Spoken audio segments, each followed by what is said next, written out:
So the big push right now across the Army, and it may be true for the other branches, but across the Army especially, sensing in multi-domain operations. So that's the big thing, right? Mm-hmm. They want to sense in these different layers, what they call the human domain, right? The human layer, your human intelligence, the traditional domains as well, land, air, sea, space, and then the fifth layer they call the cyber layer, which is all the stuff you're talking about, maybe even a bit more. For that, where would you say commercial data fits into those multi-domain operations? Is there commercial data at every layer? Absolutely.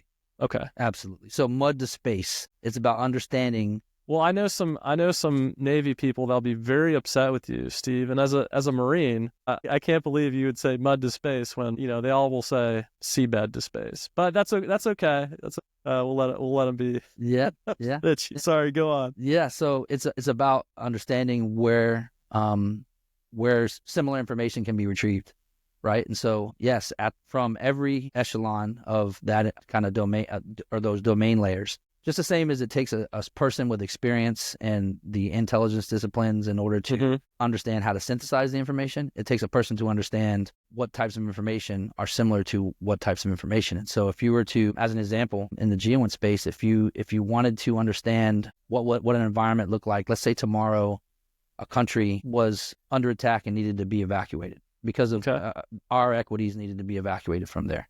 But you weren't able to see below the cloud surface because there was cloud cover. And so if you were a person that needed to see below clouds, but then you did not have the understanding and to know that an EO image is just going to see the clouds, then you're going to spend a lot of money on EO images. But if you have an understanding of other means to get below the clouds, then you might use a SAR image to see what the 2 points and the choke points between those 2 points look like. It might be able to provide that. And then you have to be able to understand other pieces and it goes just down through each of those domains. Once you get to understanding choke points and calling those out, you have to then be able to be very flexible in your thought and outside the box thinking in order to achieve what you're trying to do. As an example, if there was a building that you didn't know what it was, but you could figure out how to retrieve data that allows you to see, again, in either ad tech or be able to scrape images from of screenshots of people taking pictures of and being able to scrape the open internet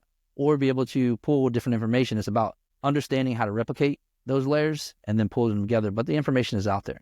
I would say less subsurface than anything, and that's all about really because there's less sensors and the ability, but they are out there, just not as robust as others. It sounds like to me, you're almost describing, and I guess maybe it's the same as open source intelligence, but you're almost describing a new discipline where you have to understand what commercial data is out there, right?